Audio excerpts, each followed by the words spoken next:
Hey everyone, welcome to biology eighties. तो 1928 का Griffith experiment हमने कर लिया है। 1933 से 44 के बीच एवरी, मैकली और मैकार्टी ने कैसे biochemical nature of transforming principle पता किया था, वो चीजें मैंने आप सभी को एक्सप्लेन कर ली है। 1952 का हर्शे एंड चेज एक्सपेरिमेंट भी हमने कवर कर लिया है। अगर अभी तक आप लोगों ने ये तीनों वीडियोस नहीं देखी है तो इस वीडियो के डिस्क्रिप्शन में मैं आप लोगों को क्लास 12 जेनेटिक्स की वीडियोस का लिंक प्रोवाइड करा रही हूँ। उनके जरिए इन तीनों एक्सपेरिमेंट को एक बार जरूर देख लीजिएगा। आज की वीडियो में हम लोग डिस्कस करने वाले हैं semi conservative nature of DNA replication. देखो, पिछली वीडियो में हम लोगों ने जो हर्शे एंड चेज एक्सपेरिमेंट पढ़ा था, 1952 में हर्शे एंड चेज ने एक्सपेरिमेंटली प्रूव कर दिया था कि DNA is the genetic material. अब डीएनए क्योंकि जेनेटिक मटेरियल प्रूव हो चुका है तो उसके बारे में फर्दर स्टडी करी गई। Watson and Crick, James Watson and Francis Crick ने 1953 में कहा कि डीएनए का रेप्लिकेशन सेमी कंजर्वेटिव होता है। अब ये सेमी कंजर्वेटिव का मतलब क्या है वो मैं पहले आपको समझाने वाली हूँ, ठीक है। डीएनए की रेप्लिकेशन को लेकर 3 मॉडल्स बने बेटा। पहला आता है conservative model of DNA replication, फिर दूसरा आता है dispersive model of DNA replication और तीसरा आता है semi conservative model of DNA replication. यानी कि जो हमारे डबल हेलिकल स्ट्रक्चर है डीएनए का, ये जब रेप्लिकेट करता है तो किस तरीके से रेप्लिकेट करता है, इसको लेकर 3 मॉडल्स प्रपोज करे गए। Conservative model of DNA replication कहता है कि जब डीएनए रेप्लिकेट करता है, जब डिवाइड करता है, तो जो न्यू डॉटर डीएनए मॉलिक्यूल्स बनते हैं, ये वाला हमारा पेरेंटल डीएनए है, ये जब डिवाइड होगा, रेप्लिकेट करेगा तो 2 डॉटर डीएनए मॉलिक्यूल्स बनेंगे, नए डीएनए मॉलिक्यूल्स बनेंगे, एक ये बनेगा और जो दूसरा डीएनए मॉलिक्यूल बनेगा वो कंप्लीटली न्यू डीएनए मॉलिक्यूल होगा। दोबारा से बताती हूं, conservative model of DNA replication कहता है कि जब पेरेंटल डीएनए डिवाइड करता है तो उनमें से जो एक न्यू डीएनए मॉलिक्यूल होता है वो पूरा का पूरा पेरेंट की तरह दिखता है, लेकिन जो दूसरा डीएनए मॉलिक्यूल होता है वो कंप्लीटली डिफरेंट होता है फ्रॉम द पेरेंटल डीएनए। यानी कि पेरेंटल डीएनए जैसा था सेम वैसा ही एक डॉटर डीएनए मॉलिक्यूल बनता है और एक न्यू डीएनए मॉलिक्यूल बनता है। तो क्योंकि एक डॉटर डीएनए मॉलिक्यूल पूरा का पूरा अपने पेरेंट की तरह दिख रहा है, इसलिए इसे कहते हैं conservative model of DNA replication, क्योंकि यहाँ पर पेरेंटल डीएनए कंजर्व हो रहा है नेक्स्ट जनरेशन में, ठीक है। नेक्स्ट आता है हमारा dispersive model of DNA replication. Dispersive model of DNA replication कहता है कि रेप्लिकेशन के दौरान जो आपका डीएनए के स्ट्रैंड्स होते हैं वो छोटे छोटे फ्रेगमेंट्स में स्कैटर हो जाते हैं। डिस्पर्स होने का मतलब होता है स्कैटर होना, टूट जाना। तो डीएनए के दोनों स्ट्रैंड्स छोटे छोटे फ्रेगमेंट्स में क्या करते हैं, टूट जाते हैं। इस वाले डीएनए में भी टूटे और जो ये वाला न्यू डीएनए मॉलिक्यूल बन रहा है इसमें भी टूटे। तो रेप्लिकेशन के दौरान क्या होता है, डीएनए की चेन छोटे छोटे फ्रेगमेंट्स में टूटती है और इन्हीं फ्रेगमेंट्स से जाकर नए फ्रेगमेंट्स जुड़ते हैं। यहाँ पर जितने भी स्पेसेस थे उन्हें नए फ्रेगमेंट्स ने जोड़ दिया और ऐसा करके 2 न्यू डीएनए मॉलिक्यूल बन गए। डिस्पर्सिव मॉडल मतलब स्कैटर होकर कोई न्यू मॉडल बन रहा है। हमने क्या कहा, dispersive model of DNA replication कहता है कि रेप्लिकेशन के दौरान आपके डीएनए की चेन क्या हो रही है, छोटे छोटे पार्ट्स में डिवाइड हो रही है और उन पार्ट्स से जाकर न्यू फ्रेगमेंट्स ज्वाइन हो रहे हैं और इस तरीके से 2 न्यू डीएनए मॉलिक्यूल्स बन रहे हैं। तो this is known as dispersive model of DNA replication. आपका आखिर मॉडल ऑफ डीएनए रेप्लिकेशन आता है semi conservative model of DNA replication, जो कि वॉटसन एंड क्रिक ने दिया था 1953 में। Semi conservative model of DNA replication कहता है बेटा कि डीएनए रेप्लिकेशन के टाइम पर क्या होता है, डीएनए के स्ट्रैंड्स सेपरेट हो जाते हैं, पेरेंटल डीएनए के स्ट्रैंड्स सेपरेट हो जाते हैं और इन 2 स्ट्रैंड से 2 नए स्ट्रैंड आकर जुड़ जाते हैं। क्या हुआ, after the replication of DNA the new DNA molecule consist of 1 parental DNA strand and 1 newly synthesised DNA strand. अब क्योंकि जो नए डीएनए मॉलिक्यूल बन रहे हैं उनमें 2 स्ट्रैंड्स में से एक स्ट्रैंड कैसा है, आपका पेरेंट डीएनए जैसा है और एक स्ट्रैंड न्यू डीएनए है। तो half of the DNA is parental DNA strand and other half of the DNA is newly synthesised DNA. तो इसीलिए इसे सेमी कंजर्वेटिव कहते हैं। सेमी मतलब हाफ, हाफ चीज कंजर्व हुई ना, पूरा पूरा पेरेंट को कंजर्व नहीं कर पाए, हाफ कंजर्व किया, ये वाला पेरेंट हाफ आया और इधर वाले पे भी हाफ आया, तो इसे कहते हैं semi conservative model of DNA replication, जो कि 1953 में आपके वॉटसन एंड क्रिक ने दिया था। अब वॉटसन एंड क्रिक ने ये मॉडल प्रपोज तो कर लिया था, लेकिन इनके पास कोई एक्सपेरिमेंटल प्रूफ नहीं था कि डीएनए का रेप्लिकेशन सेमी कंजर्वेटिव तरीके से होता है। उसका प्रूफ किसने दिया? उसका प्रूफ दिया आपके मेसेल्सन एंड स्टाल ने। Matthew Meselson and Franklin Stahl in 1958 proved that DNA replication is semi-conservative in nature. Meselson and Stahl ने कहा कि हम अपने एक्सपेरिमेंट के जरिए आप लोगों को बताएंगे कि जो डीएनए का रेप्लिकेशन होता है वो सेमी कंजर्वेटिव तरीके से होता है। सच में ऐसा होता है कि दो स्ट्रैंड रेप्लिकेशन के टाइम पर सेपरेट होते हैं और उन दो पुराने स्ट्रैंड से नए डीएनए के स्ट्रैंड जुड़ते हैं और तब जाकर 2 न्यू डीएनए मॉलिक्यूल्स फॉर्म होते हैं। अब आते हैं हमारे एक्सपेरिमेंट पे, किस तरीके से उन्होंने एक्सपेरिमेंट किया। उन्होंने वर्क किया था इकोलाई बैक्टीरिया पे बेटा, एस्चेरिशिया कोलाई, इकोलाई बैक्टीरिया पे इन्होंने वर्क किया था। इन लोगों ने क्या किया, मेसेल्सन एंड स्टाल ने क्या किया, इकोलाई बैक्टीरिया को ग्रो किया NH4Cl मीडियम में। NH4 में इन्होंने N कौन सा लिया, N15 टाइप लिया। आपको पता होगा नाइट्रोजन के आइसोटोप होते हैं N14, N15। N15 type isotope of nitrogen क्या होता है, हैवी होता है। देखो ये N14 टाइप है, ये N15 टाइप है।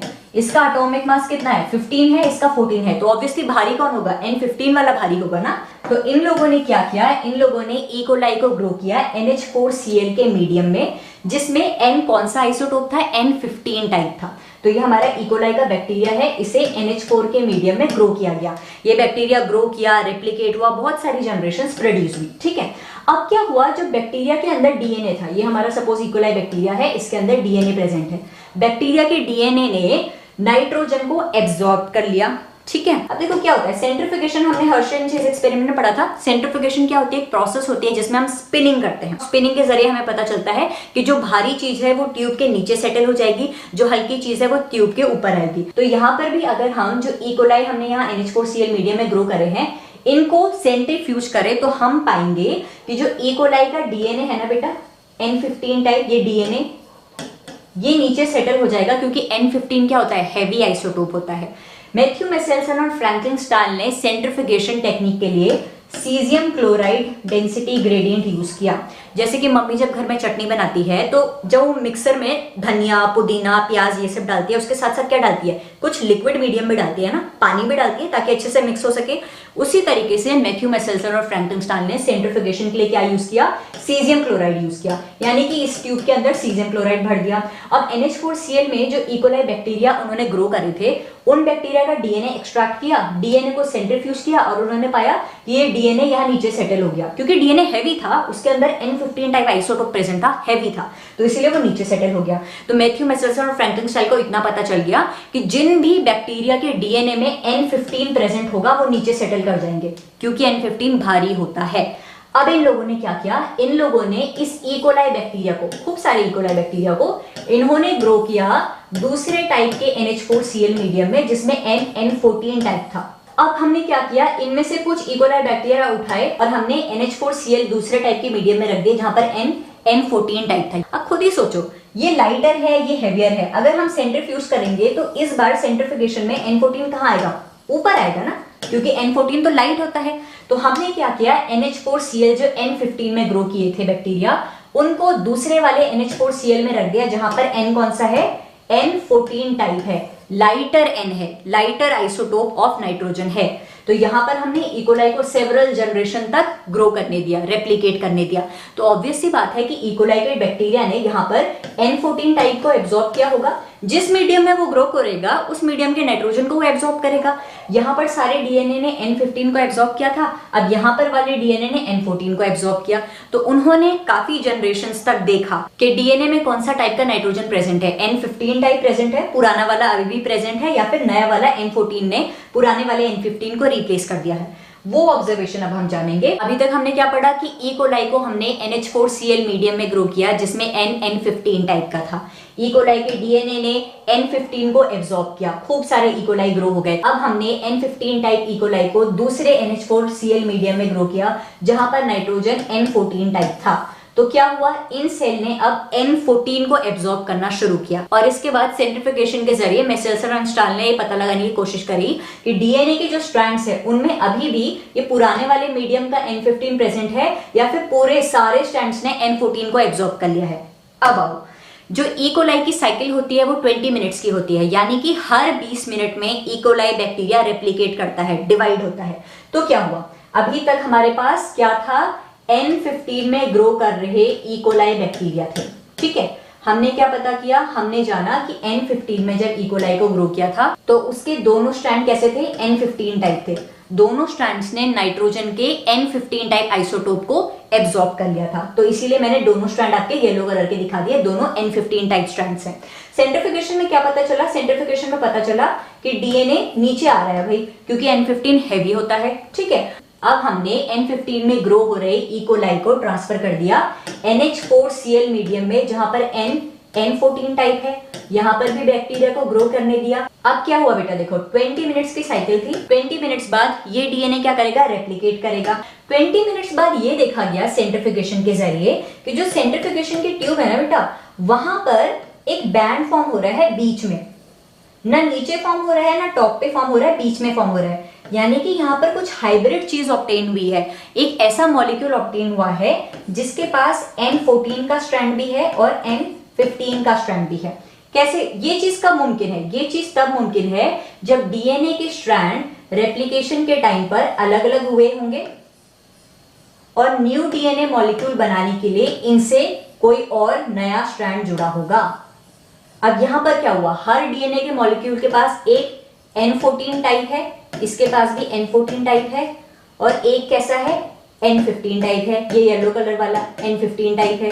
डीएनए ने क्या किया, रेप्लिकेशन किया, डिवाइड हुए, एक स्ट्रैंड यहां पर अलग हुआ, एक स्ट्रैंड यहां पर अलग हुआ, इससे जाकर कौन जुड़ा, N14 टाइप, नया मीडियम वाला जुड़ा। पुराने वाले मीडियम के डीएनए स्ट्रैंड से N14 टाइप का न्यू डीएनए स्ट्रैंड अटैच हो गया। इससे पता चलता है कि जो दोनों डीएनए मॉलिक्यूल बने हैं वो ना पूरे पूरे N15 टाइप है ना पूरे पूरे N14 टाइप है, वो हाइब्रिड है, N15 और N14 का मिक्सचर है, इसलिए सेंट्रिफिकेशन में बीच में एक बैंड दिखा गया। अब हमने क्या किया, अब हमने नेक्स्ट 20 मिनट्स फिर रेप्लिकेशन होने दिया। टोटल अगर हम देखें 20 गेरा तो टोटल हो गए 40 मिनट्स। एनसीईआरटी के डायग्राम के अकॉर्डिंग मैं आपको बता रही हूँ, एनसीईआरटी में 40 मिनट्स क्यों लिखा हुआ है मैं बता रही हूँ। 20 मिनट की एक साइकिल हो गई, फिर अगले 20 मिनट बाद ये भी डिवाइड होंगे, तो टोटल साइकिल कितनी हो गई, 40 मिनट्स की साइकिल हो गई। तो अब क्या हुआ, नेक्स्ट 20 मिनट्स बाद हम क्या देखेंगे, ये दोनों स्ट्रैंड भी सेपरेट होंगे, तो इसका एक येलो सेपरेट हो गया और इसका एक व्हाइट सेपरेट हो गया। ठीक है, उसी तरीके से ये दोनों स्ट्रैंड भी सेपरेट होंगे, इसका व्हाइट सेपरेट हो गया और इसका येलो सेपरेट हो गया। अब ये किस मीडियम में प्रेजेंट है, अभी N14 टाइप NH4Cl में प्रेजेंट है, यानी कि जो न्यू डीएनए स्ट्रैंड्स बनेंगे वो N14 टाइप होंगे, तो इससे भी N14 टाइप मिलेगा, व्हाइट कलर का हमने N14 दिखाया है, इससे भी N14 टाइप जुड़ेगा। ठीक है, इससे N14 टाइप जुड़ेगा और इससे भी N14 टाइप जुड़ेगा। सेंट्रिफिकेशन ट्यूब में क्या पाया गया, सेंट्रिफिकेशन ट्यूब में पाया गया कि एक बैंड तो आपका बीच में बन रहा था और एक बैंड ऊपर बन रहा था। ऊपर कौन बन रहा था, लाइट वाला, यानी कि दो मॉलिक्यूल्स आपके लाइट थे। देखो ना यहाँ पे पता चल रहा है N14 का मॉलिक्यूल, N14 का मॉलिक्यूल, तो दो डीएनए मॉलिक्यूल कैसे थे, N14 टाइप के थे, और जो ये दो डीएनए मॉलिक्यूल बचे हुए थे वो कैसे थे, हाइब्रिड था। तो एक बैंड बीच में बना N14 N15 वाला और एक बैंड ऊपर बना N14 वाला। तो सेंट्रिफिकेशन ट्यूब के ऑब्जर्वेशन के जरिए पता चला कि 20 मिनट्स बाद जब हमने ट्यूब में देखा तो हम लोगों को क्या मिला, हम लोगों को एक बैंड बीच में मिला था, यानी कि 20 मिनट्स के बाद N14 N15 टाइप के दो डीएनए स्ट्रैंड्स ऑब्टेन हो रहे थे। नेक्स्ट 20 मिनट्स बाद हमको दो बैंड मिले, एक बैंड मिला बीच में और एक बैंड मिला ऊपर, यानी कि जो चार डीएनए मॉलिक्यूल्स बन रहे थे उनमें से दो लाइटर डीएनए थे, N14 टाइप डीएनए थे, और दो डीएनए कैसे थे, हाइब्रिड वाले थे, जिनके पास एक स्ट्रैंड N14 का था, एक स्ट्रैंड N15 का था। ये चीज तभी पॉसिबल है जबकि डीएनए ने सेमी कंजर्वेटिवली रेप्लिकेट किया हो, यानी कि जब डीएनए के दोनों स्ट्रैंड्स सेपरेट हुए हो और इन सेपरेटेड डीएनए स्ट्रैंड से कोई न्यू स्ट्रैंड आकर जुड़ा हो, तभी तो पॉसिबल है कि एक हाइब्रिड बन सकता है। देखो यहाँ पर हाइब्रिड बना है, तो इस एक्सपेरिमेंट के जरिए प्रूफ हुआ कि DNA replication is semi conservative in nature, यानी कि डीएनए के रेप्लिकेशन के बाद जो दो न्यू डीएनए मॉलिक्यूल्स बनते हैं उनमें से एक स्ट्रैंड तो पेरेंटल स्ट्रैंड होता है। देखो यहां पर भी एक स्ट्रैंड पेरेंटल स्ट्रैंड है, यहां पर एक पेरेंट कौन सा है, येलो वाला, तो एक बच्चे को येलो वाला मिला और दूसरे बच्चे को व्हाइट वाला मिला। दोनों डीएनए मॉलिक्यूल्स के पास एक एक पेरेंटल स्ट्रैंड होता है और दूसरा न्यूली सिंथेसाइज्ड डीएनए स्ट्रैंड होता है। This is called semi conservative model of DNA replication. I hope आप लोगों को ये टॉपिक क्लियर हुआ होगा। अगर हुआ है तो please hit the like button and subscribe to my channel for the upcoming videos. Thank you so much for watching this video.